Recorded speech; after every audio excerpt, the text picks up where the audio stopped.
So where we left off with Dallas and his big block Buicks, we were going through the differences in the blocks, cranks, rods, and all of that stuff. This time around, we're going to talk about the top end of the engine. But before we do that, we're going to talk about a new channel. You know, Dallas owns the AHRA, the American Hot Rod Association. So beginning next week, is it? Next week? We're shooting for next week. Next week. It's going to start a channel called the AHRA Drag Racing History Channel.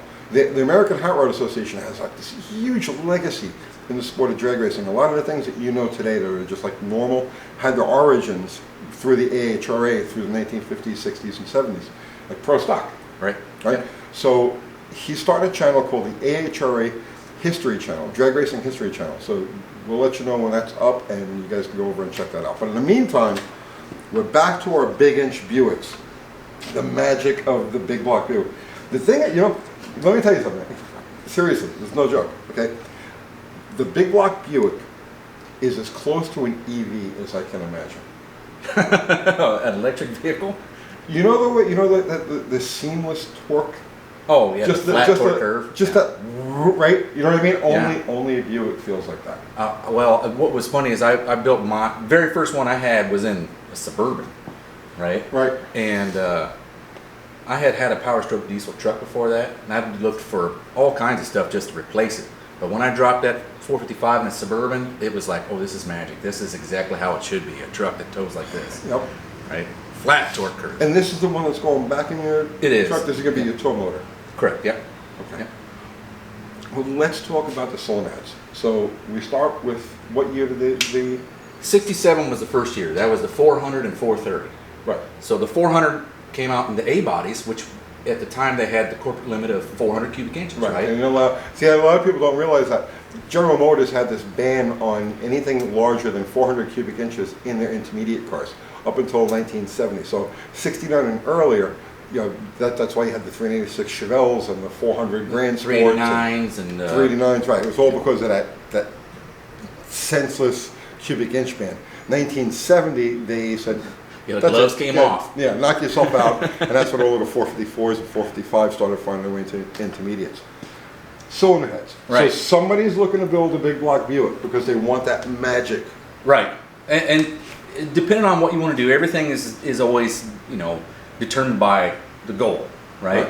But when we originally start off 67 through 70, they're going to have non-hardened valve seats. You're going to look at spending probably some money if you want to have hardened valve seats for unleaded fuel, or if you're going to tow and beat on them pretty hard. Now, are Buicks prone to sunken valve seats? No, they're not really that bad because what I found is, like, if you look back through a lot of articles written, there's a lot of metal in the heads that pulls the heat out of the seats. Okay. And that's what makes them less prone to sinking valves. I know Chevrolets of the same era were just horrible about sucking the valves in. So were the Fords. Fords were as well? Okay. Yeah. How about Mopars then? Mopars are fine. Really? Mopars are fine. You know, they didn't go to hardened seats until 71. Okay. Right? 71 was it? Because they were anticipating the unleaded gas. Right. But you'll never find a 60s Mopar With sunken valves. with sunken valves. Slant 6s. Sometimes you'll find them on slant 6s. But 273s, 318s, 340s, big blocks, 383s, 440s. Huh. Yeah. Yeah, so you can actually get away with running non-hardened valve seats with unleaded fuel. It's just depending on, like I said, what you want to do with the motor. You might be looking at some more machine work if you want to have those hardened valve seats.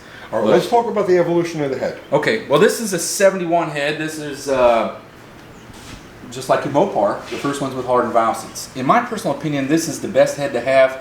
A lot of people will say, oh, not really, because it kills your compression, right? It has a 4 cc larger chamber on a 71 and up head. Okay. But it does have the hardened valve seats, and they'll work fine with 87 octane gas, and even up to about 9 to 1 compression. So they're not bad, and you can score these fairly cheap, because a lot of the Buick enthusiasts will stay away from the 71 later because of the larger chamber. Okay. But how much of a deck cut does it take to get rid of that 4 extra cc's? oh, not much. You take 15 thousandths off, and you're probably looking at 2 cc, so maybe 30 thousandths. Okay. All right. So which is the first of the heads? The very first one is this one here. This is a 400 and 430 67 to 69 cylinder head.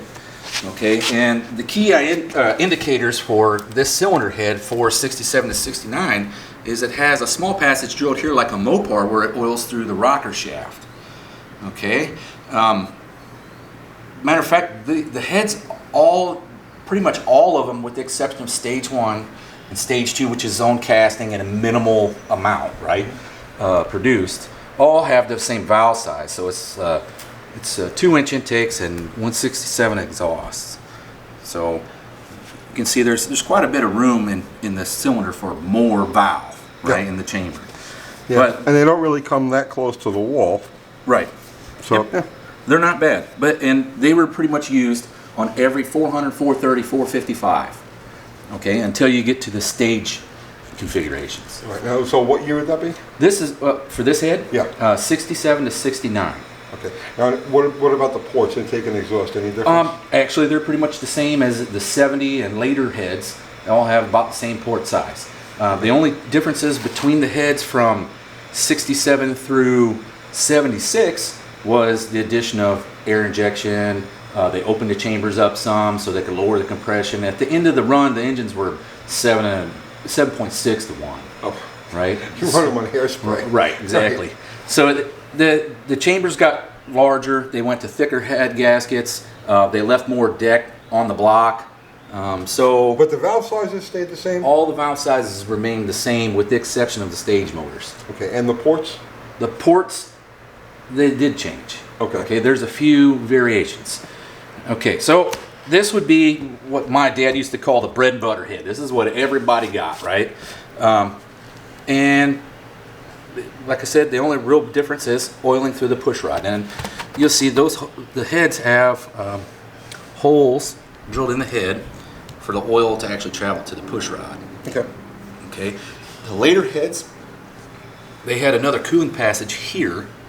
There's just two of these right next to each other to increase cooling. Okay. And to assist in combustion in the cylinder.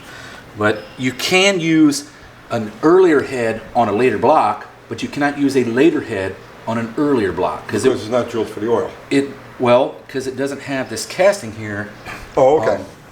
So what will happen is you put this on let's say you put a later head on an earlier block. It leaves this passage open. It'll fill the motor full of water. Okay. All right. So this is the first step. First generation, yeah. First generation. Then we got this. This is the offshoot. So you remember that the big block came out in '67, and there was two variations. You had this 400 and the 430 big blocks. This is what they call the big port head. Okay, and it was only made from 67 to 68 on like Buick Riviera and Wildcat. Okay. All right. If you notice, the casting looks completely different. So the way you identify them is you see the casting. I believe that's probably meant to be an EGR passage. I'm not entirely sure, but it's the only Buick head that really looks different.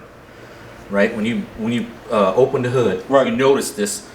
Hey, that's significantly different. And this is what we're talking about here. Correct. That rail. Okay. You know, that's one of the unique things about Buicks. I can't think of any other manufacturer that had model-specific heads. Oh, really? Well, if you think about it, it more or less was like in relation to your Impala Super Sport.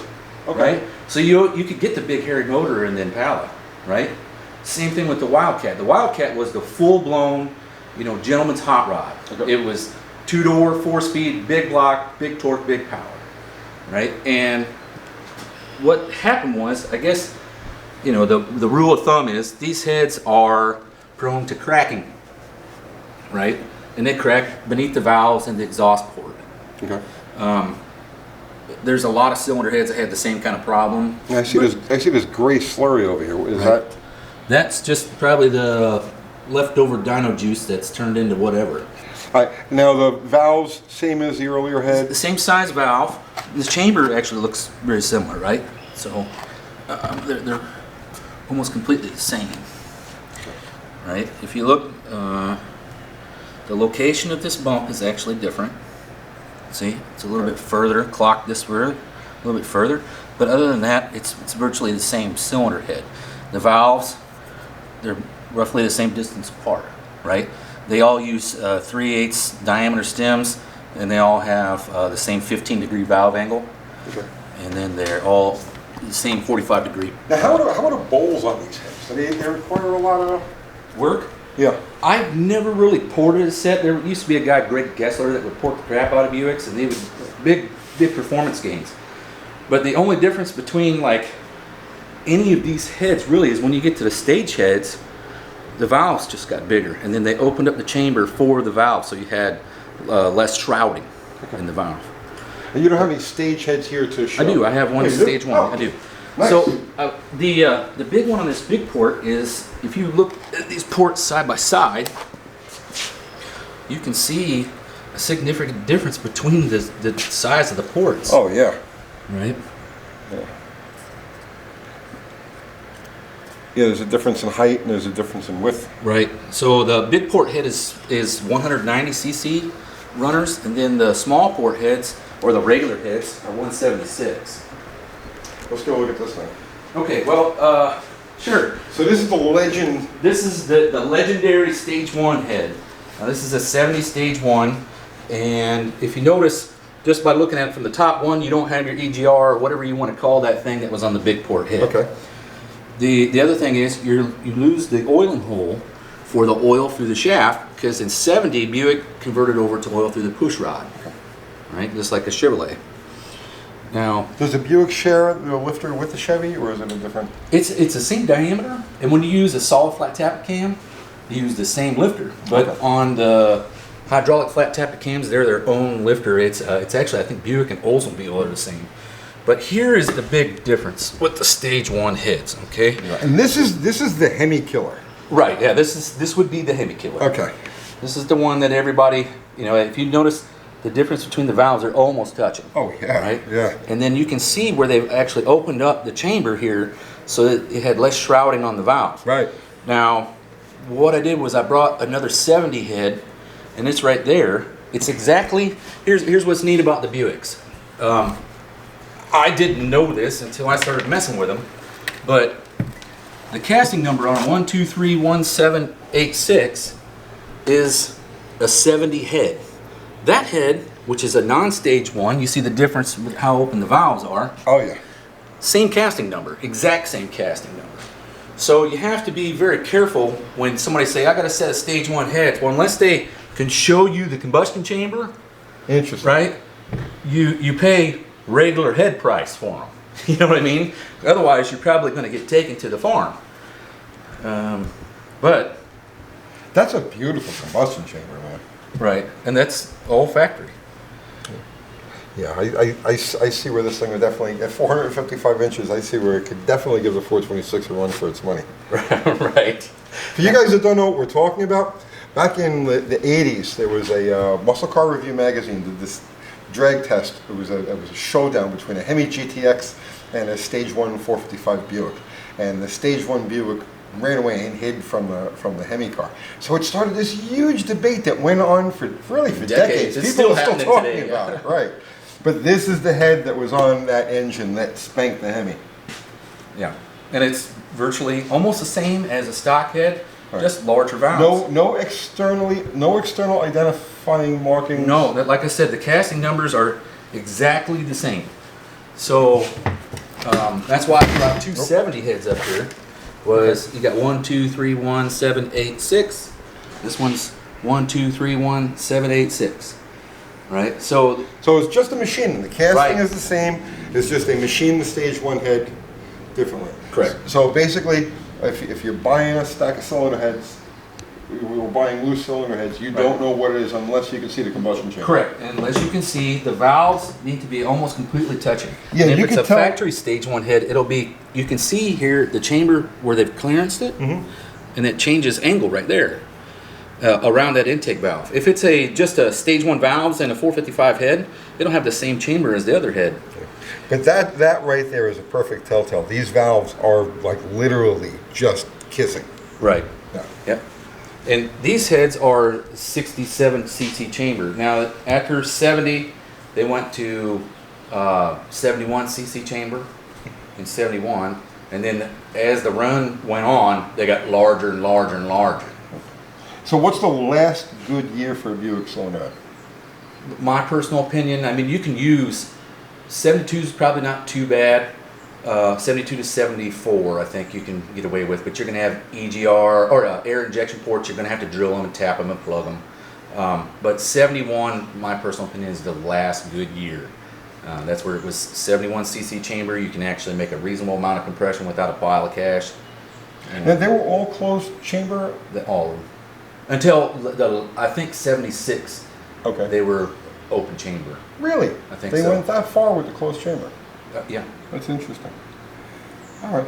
Well, this is all right. So the next time around, I think we got a pretty good overview of cylinder heads here now. Mm-hmm. Next time around, let's talk about the stuff that goes around them: the intake, the exhausts, and the camshafts. Okay. Right? Yeah. Not a problem. All right. So that's it. Now we've got the top end of the motor squared away. Now we're going to go around the outside of it, and maybe we'll have that thing together and in the truck and burn some rubber next time. Yeah, maybe so. I don't know. That's the 400 motor. I don't know how much burn rubber it's got in it, but it should do all right. So in the meantime, ahraonline.com. Yep. And you can you can either become a member or nail some merch on there if you want. Yeah, you got all sorts of merch. And the American Hot Rodders, the AHRA Drag Racing History Channel, coming In a week-ish. You know, right. it all depends on how fast we can get it thrown together. And then every Wednesday night, of course, we get together and we do our Wednesday night Tech Talk Live. Which is tonight. Which is tonight. Yeah. You better clean this table up, man. Yeah, I'll get it cleaned up. You're dirtier than I am. well, it's a working man thing. Yeah. All right, that's it. We'll see you tomorrow. All right, see you tonight. Yeah.